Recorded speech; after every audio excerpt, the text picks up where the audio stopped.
I just want to let you guys know I'm not promoting the tag that's on the front of this truck by any means. I just wanted to show you something cool. So here we have a Aikens Ford F-150 XLT, beautiful lightning blue. It's a 2-wheel drive truck, but we still did a 3.5-inch ReadyLIFT SST kit on it. So if you don't use a 4-wheel drive truly on a daily basis or even yearly basis, you can still get a cool stance and look.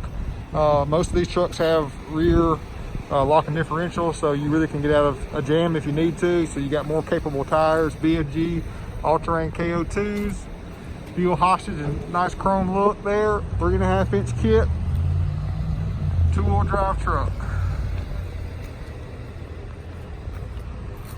Love this blue.